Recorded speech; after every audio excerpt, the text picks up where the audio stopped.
Et dans la rentrée des essais, des ouvrages attendus, de voix qui portent dans leur discipline et d'autres plus surprenants, de voix émergentes dans la vie des idées. Le sien est assurément original, à commencer par son titre. La puissance des mères pour un, la puissance des mères pour un nouveau sujet révolutionnaire qui paraît à la découverte. Elle est fille d'immigrés marocains, habitante de Seine-Saint-Denis, comme elle se décrit. Mon point de vue est situé, mais je veux changer le monde entier, prend-elle soin de préciser. Fatima Ouassak est politologue, elle est militante.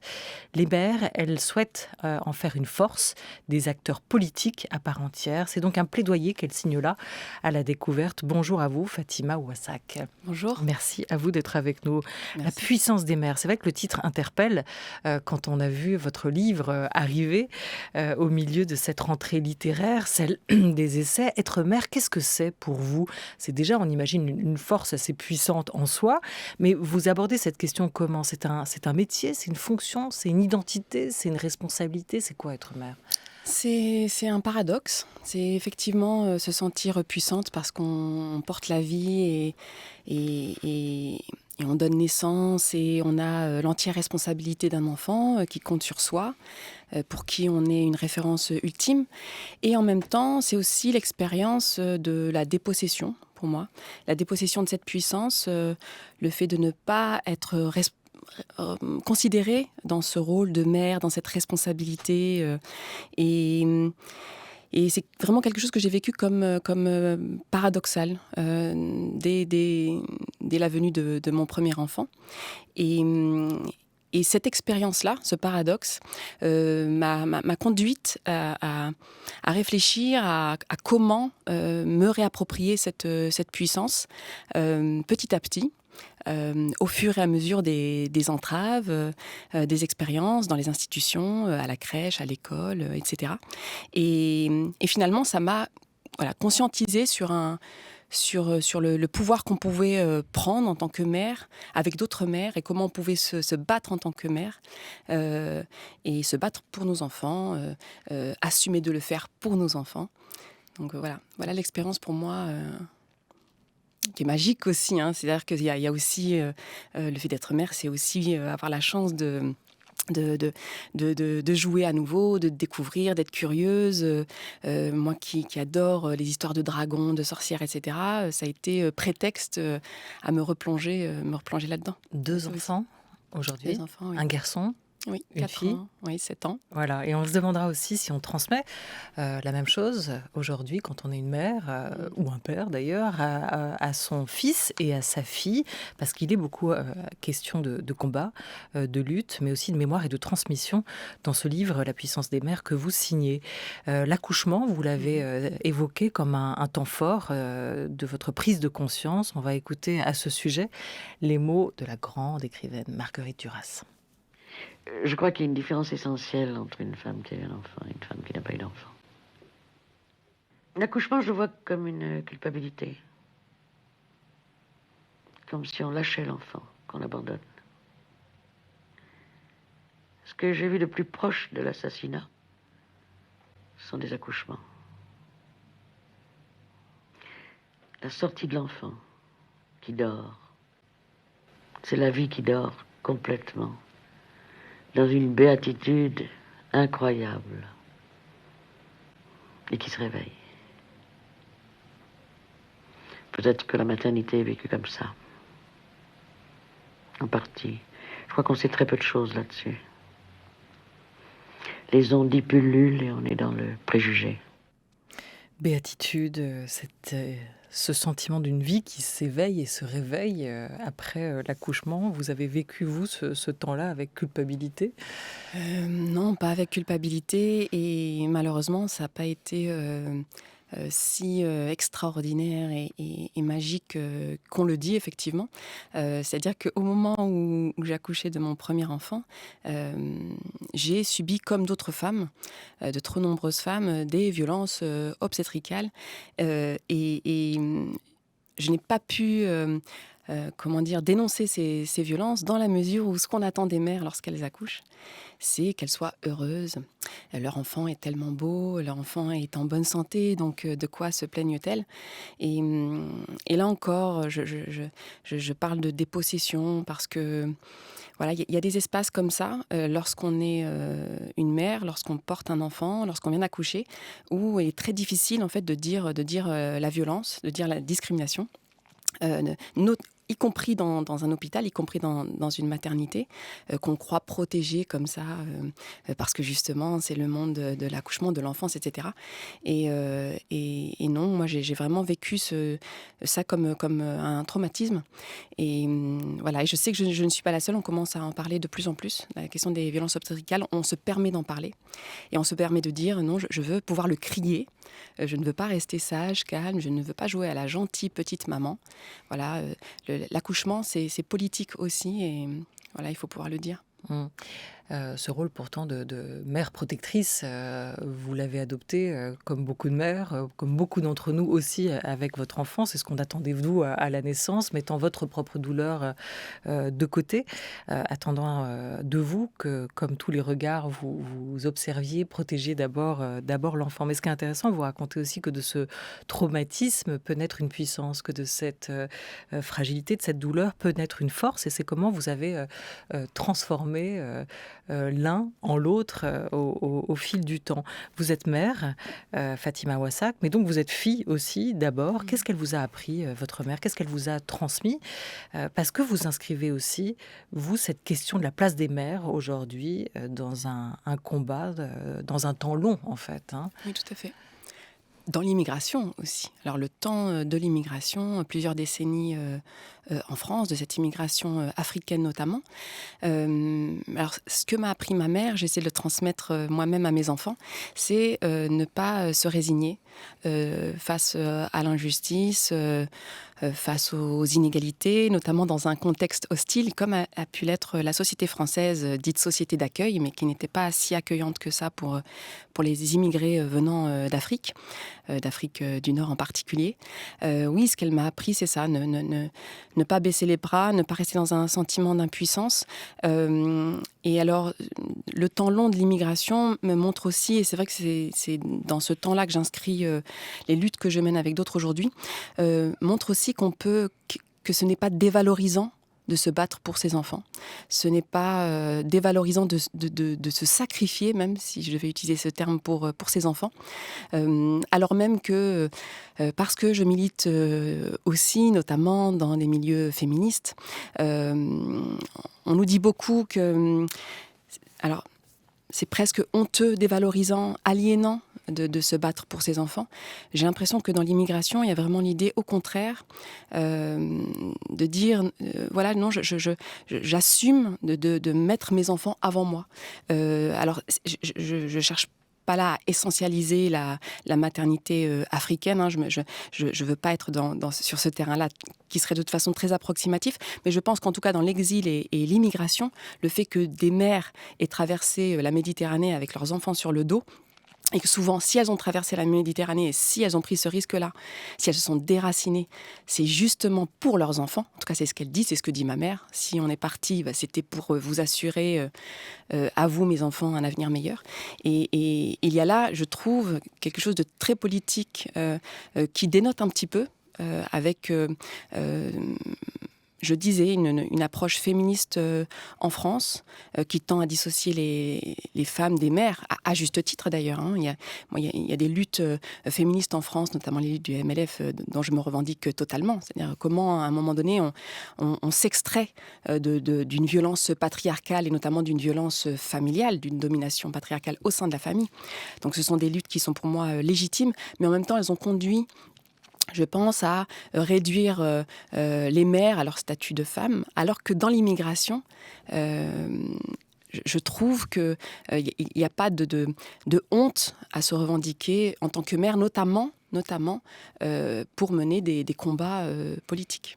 Votre histoire, elle rejoint, elle croise l'histoire de l'immigration, vous le dites, elle croise aussi l'histoire des luttes, et notamment des luttes féministes, l'histoire des luttes aussi sociales, politiques, urbaines, des quartiers, celle des rapports des habitants, des relations des habitants avec l'État et ses représentants. Vous l'écrivez, les maires sont organisés depuis des décennies dans les quartiers populaires, notamment parce qu'on y trouve une plus grande valorisation de leur rôle, y compris dans sa dimension politique. Je voulais vous ramener, à travers cette archive qu'on va écouter, au combat des folles de la place Vendôme. C'est des maires qui ont choisi de s'appeler ainsi, en référence à la lutte menée par les maires, les folles de la place de Mai en Argentine, des années plus tôt. On écoute et on en reparle. Je suis très contente de faire partie de cette association parce que nous étions dans les cités et nous vivions exactement la même chose, que nous soyons français, arabes ou de n'importe où antillais. Et je suis malheureusement contente de rejoindre ces maires. Et nous avons exactement, je pense, le même ennemi, ce racisme anti-jeune. Ce n'est pas une question de nationalité, c'est qu'on déteste les jeunes à notre époque. Quand un décède dans une famille, c'est toute la famille qui est malade. Et je pense que si d'autres mères nous rejoignaient, qui, elles, ont encore leurs enfants, elles pourraient nous aider par leurs lettres, par leurs revendications, par leurs témoignages. On est au début des années 80, en 84, des femmes de la classe populaire se réunissent, s'organisent pour obtenir aussi des réponses, une vérité, une justice, après que leurs enfants ont été victimes de crimes racistes. Rappelez-nous ce combat-là et en quoi il vous a inspiré. Alors c'est un combat absolument magnifique qui est invisibilisé. Je vous remercie d'avoir diffusé cet extrait de l'agence Immédia qui fait un travail, notamment Mognis Abdallah qui fait un travail vraiment immense pour justement valoriser la mémoire et la lutte de l'immigration. Et vraiment, c'est une lutte de femmes qui devrait être au cœur des luttes, en tout cas considérée comme une lutte sociale, une lutte politique, une lutte féministe. Oui, les folles de la place Vendôme, alors... Le fait déjà de s'appeler folle, de retourner le stigmate qu'on utilise pour chasser les femmes de l'espace public quand elles viennent pleurer leurs enfants morts, c'est notamment ce qui a été utilisé, c'est le terme qui a été utilisé notamment effectivement pour qualifier ces mères à la fin des années 70 qui venaient demander vérité, justice après la disparition de leur fils à Buenos Aires en Argentine, les folles de la place de Mai. Effectivement, ce sont, comme les mères de la place Vendôme, des femmes dont les enfants ont été victimes de crimes racistes et ou sécuritaires et ou policiers, et qui ont assumé ce stigmate en disant oui, nous sommes folles de colère, nous sommes folles de rage, nous sommes folles d'amour pour nos enfants. Et oui, nous sommes prêtes à tout pour obtenir la vérité, la justice pour nos enfants, mais aussi pour les vôtres. Et ces mères de la place Vendôme répétaient, scandaient aujourd'hui le nôtre, demain le vôtre. Donc si on est là, ce n'est pas que pour vérité et justice pour nos enfants, c'est aussi pour que, à votre tour, vous, les femmes du monde entier, avec un discours très internationaliste, déjà à l'époque, on est dans les années 80-84, déjà à l'époque pour dire femmes du monde entier, rejoignons-nous, constituons cette force politique que personne ne pourrait arrêter si nous étions solidaires pour protéger nos enfants. Donc effectivement, c'est un combat qui m'a beaucoup inspirée, qui est pour moi central dans les luttes de l'immigration, dans les luttes de la classe populaire en général. Et encore une fois, quand on entend ces mères de la place Vendôme, tout a été dit en termes politiques. Et ce que je dis là dans le livre, vraiment, c'est pour moi le prolongement de ce qu'elle disait à l'époque. Simplement, les luttes auxquelles je contribue aujourd'hui, notamment les luttes du Front de mer, il ne s'agit plus de se mobiliser une fois que l'enfant est tué. Il s'agit de se mobiliser bien en amont, dès la naissance de l'enfant, pour empêcher justement que l'enfant soit tué. Donc dès que le champ des possibles de l'enfant se réduit, essayer dès l'amont d'élargir ce champ des possibles et donc travailler à ce que l'enfant soit valorisé, à ce que l'enfant ne soit pas stigmatisé à l'école, ne soit pas discriminé, etc. Donc voilà, le Front de mer se situe en amont des combats et des folles de la place de Mai, des folles de la place Vendôme. Alors le Front de mer, c'est l'association, le collectif que vous avez cofondé. À l'origine, il y a vos travaux d'abord comme politologue sur le travail associatif, cet engagement qui est peut-être né aussi de toutes ces paroles que vous avez entendues écouter, votre quotidien, comme habitote de Seine-Saint-Denis à Bagnolet. C'est intéressant, c'est qu'en fait cet engagement-là, pour vous, il n'est pas né. Le livre, l'essai s'appelle La puissance des mères pour un nouveau sujet révolutionnaire. C'est pas le grand soir au début. Ce à quoi vous appelez. Votre engagement, il est né de petites révolutions, de conquêtes, qu'on pourrait dire, du quotidien. Et le déclic naît même d'une histoire de menu végétarien à la cantine que vous sollicitez. On a bien dit menu végétarien, pas un repas halal. Et c'est pourtant vers quoi on va vous renvoyer. Pourquoi cette question, elle est à ce moment-là, du repas végétarien, si compliquée à envisager, y compris au sein des syndicats de parents d'élèves existants et des responsables d'établissements? Oui, parce qu'effectivement, alors c'est pas le grand soir, ça n'a pas du tout démarré par quelque chose de spectaculaire, de révolutionnaire. Non, effectivement, ça a démarré sur le fait qu'on imposait la viande dans l'assiette des enfants, de ma fille en particulier. Et donc au départ, c'est pas un combat politique, c'est pas un combat écologique, pas même un combat féministe. C'est simplement, voilà, en tant que mère, j'aimerais bien que ma fille puisse bénéficier d'un repas équilibré à la cantine, voilà. Et c'est parce que cette demande, cette revendication très, très, très minime n'a pas été considérée comme telle, une revendication minime. C'est parce que on ne m'a pas considérée comme mère à l'époque. C'est-à-dire qu'on a considéré que si je demandais une alternative végétarienne, ce n'était pas par amour pour ma fille, pour son bien-être, pour sa santé, etc. Non, c'est forcément par rapport à un projet masqué que j'avais, avec toute cette représentation autour des mères africaines, descendantes de l'immigration postcoloniale, roms également, qui n'aiment pas forcément leurs enfants, enfin qui ont un rapport comme ça d'utilité à leurs enfants. Elles utilisent leurs enfants pour faire autre chose. C'est parce que j'ai été confrontée à ça que je me suis en réalité conscientisée en tant que mère déjà, parce que je suis allée voir d'autres mères qui connaissaient le même problème et on s'est dit, voilà, il faut qu'on fasse quelque chose ensemble. Et c'est parce qu'on a commencé à se battre sur ces petites choses-là, donc effectivement, ça a commencé avec l'alternative végétarienne, qu'on a commencé à réfléchir à tout ce qui pouvait entraver le bien-être de nos enfants, le fait qu'ils ne grandissent pas dans de bonnes conditions, qu'on ne les laisse pas être curieux, ambitieux, etc. Donc c'est vraiment de cette chose effectivement très concrète en fait, ce que qui vous est dites, un c'est combat plus large. Oui, on est tous un millefeuille d'identité et qu'au moment où vous avez fait cette demande sur l'histoire des menus, en gros, c'est pas d'abord vers votre identité ou en tout cas ce qui est votre part maternelle. C'est pas à travers ça qu'on a compris votre demande, mais qu'on s'est tout de suite dit elle est musulmane, donc il y a un problème avec la viande, etc., telle qu'elle est servie aujourd'hui dans les cantines. Et donc ça vous a un peu agacé qu'on ne comprenne pas le fond du sujet. En 2016, vous créez ce front de mères, mères MERES. C'est un front contre quoi? Comment vous le définissez? C'est un front qui entend agir frontalement contre une institution, notamment, qu'est l'école, ou dans le dialogue? Bon, déjà, c'est un front pour nos enfants. Parce que le sujet politique du livre, effectivement, ce sont les mères, mais il s'agit des enfants. Et ça, j'assume de dire que c'est un livre que j'ai écrit pour les enfants, pour mes enfants, pour nos enfants. Donc c'est d'abord pour nos enfants parce qu'ils ont besoin de nous, ils ont besoin de leur mère. Les enfants de classe populaire, plus que les autres, parce qu'ils subissent des violences sociales plus que d'autres, et donc ils ont encore plus besoin de nous. Donc c'est déjà ça, c'est déjà dire... voilà, nous ne voulons plus jouer ce rôle tampon qu'on attend de nous, c'est-à-dire faire le tampon entre les institutions et les enfants, tempérer la colère de nos enfants, les résistances de nos enfants, calmer le jeu, les retenir à la maison pour les empêcher d'aller jouer dehors, étant donné les risques qu'il peut y avoir dehors.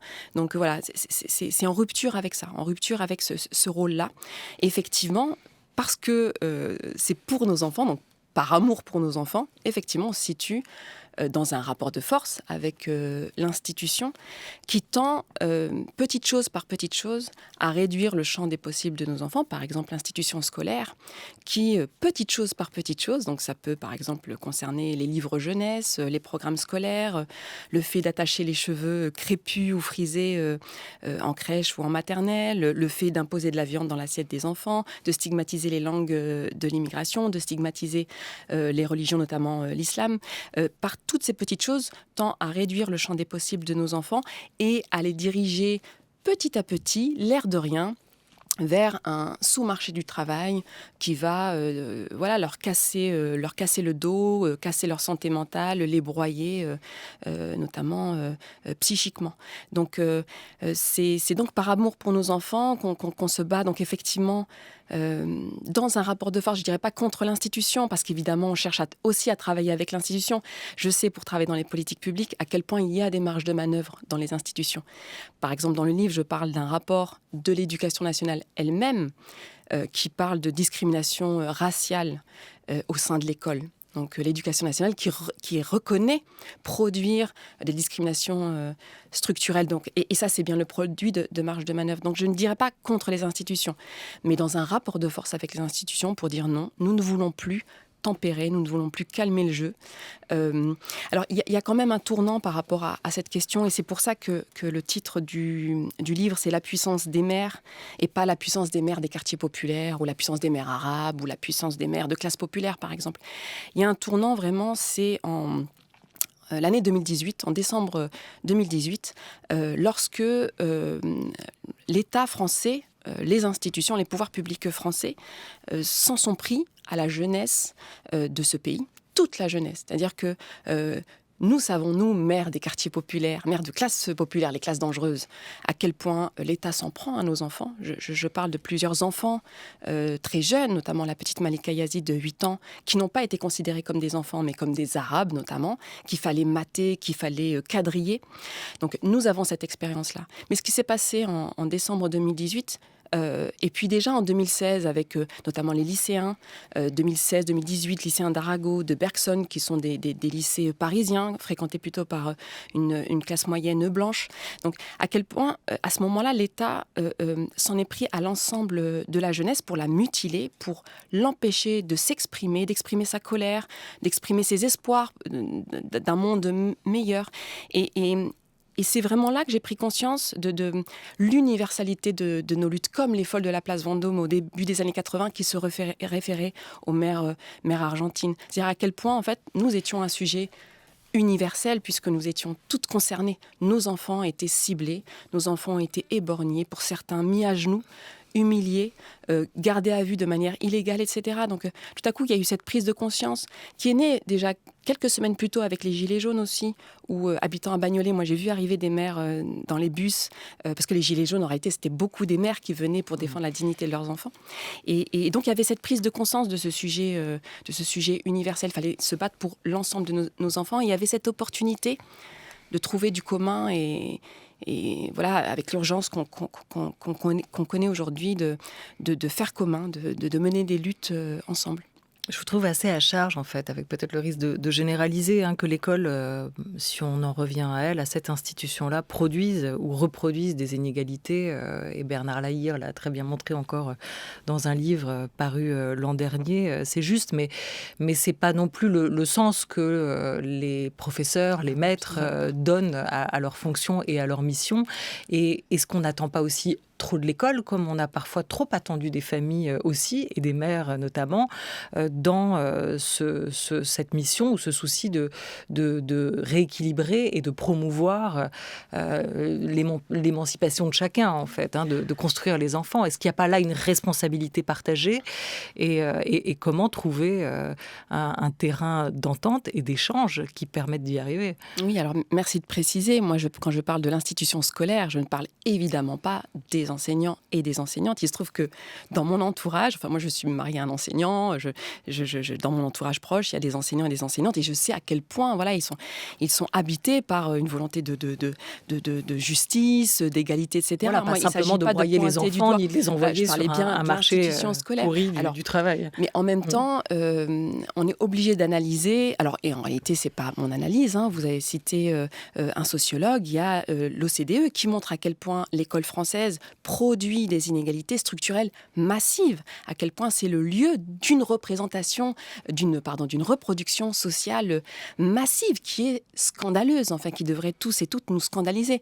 Mais alors, c'est pas pour autant, encore une fois, que je pointe du doigt les professeurs. Il s'agit bien d'une institution. Et là où c'est là que c'est intéressant. Comment les maires peuvent agir? Comment votre front de maire peut agir? Vous parlez d'une démarche d'éducation populaire. Quelles vont être du coup les initiatives partagées, les projets concrètement que vous pouvez mettre en place? Oui, parce que alors vous disiez, est-ce que vous n'attendez pas trop de l'école? Alors moi, je n'attends pas, je me situe pas dans une attente ou dans un rôle comme ça passif ou d'une simple dénonciation, pas du tout.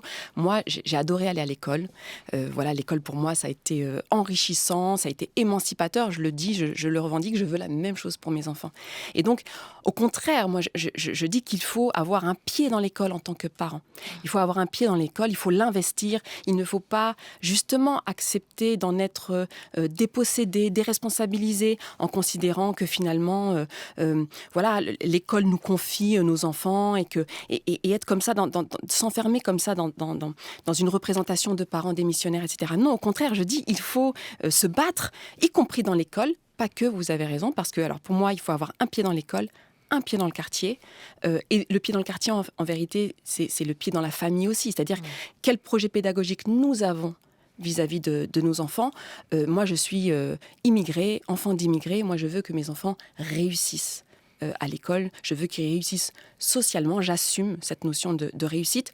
Je veux qu'ils réussissent, mais avec leur dignité qui reste respectée, en ayant confiance en eux, en étant justement ambitieux, etc. Et donc, je propose dans le livre un projet pédagogique qui pose ces deux choses-là, la dignité et puis la réussite, comme des choses qui ne sont pas contradictoires, en fait, et on peut y arriver.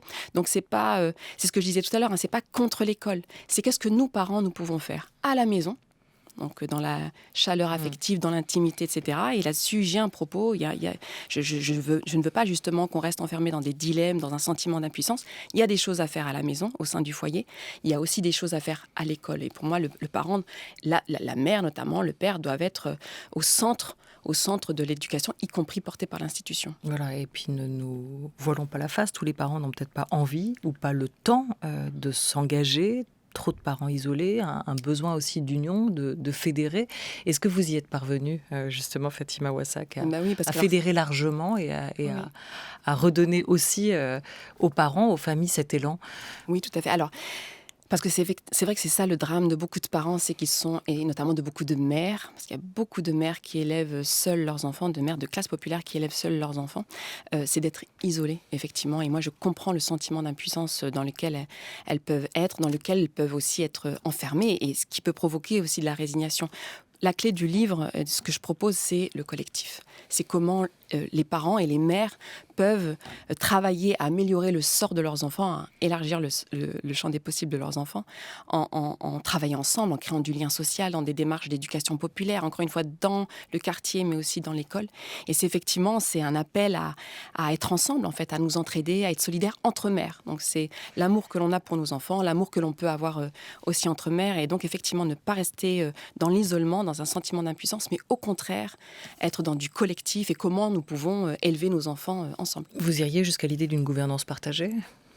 Entre l'école et les familles ou les mères? Est-ce que ça fait partie des souhaits? Moi, je vais plus loin. Moi, j'affirme que nous avons, en tant que parents, la pleine et entière responsabilité de nos enfants. Nous ne faisons que les confier à l'institution et notamment à l'école, mais avec la garantie que nos enfants seront traités avec bienveillance, de manière égalitaire, avec justice, etc. Donc non, moi je ne partage pas la responsabilité que j'ai de mes enfants, mais en même temps, voilà, c'est lourd à porter. Ça veut dire que nous avons à en rendre compte.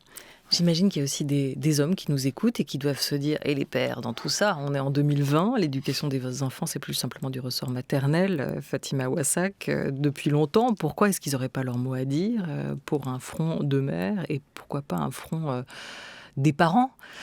Alors, on m'a beaucoup posé cette question J'imagine au début. que d'autres se la posent, oui, Voilà. en nous Et écoutant. notamment dans une perspective féministe. Alors, je comprends tout à fait la question.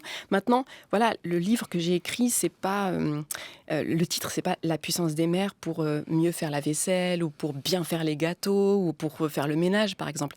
Il s'agit là de prendre la parole politique. C'est-à-dire que moi, je pars d'un état de fait. Ce sont les femmes qui ont l'essentiel de la charge de l'éducation des enfants, que ce soit le stress par rapport à l'école, dont on parlait tout à l'heure, le fait de changer les couches, etc. Donc, l'essentiel de l'éducation revient aux femmes.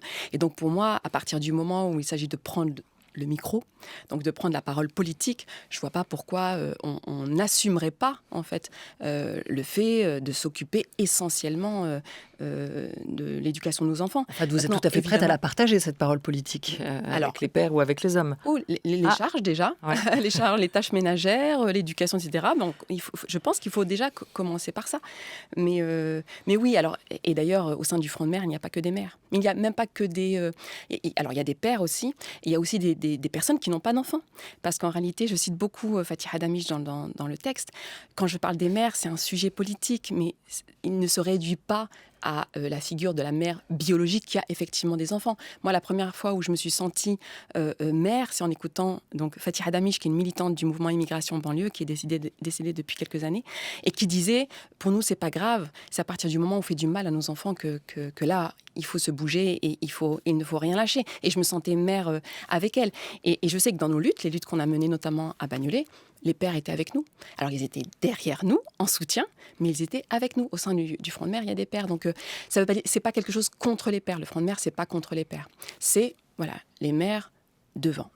La bonne échelle, pour vous, Fatima Ouassak, vous insistez aussi beaucoup sur l'importance du territoire, le agir local, qui reste peut-être la première étape. Les leviers sont là pour le moment. Oui, tout à fait. Oui, tout à fait. C'est-à-dire que, pour moi, on paye le fait que nos luttes soient déterritorialisées, qu'elles soient hors sol.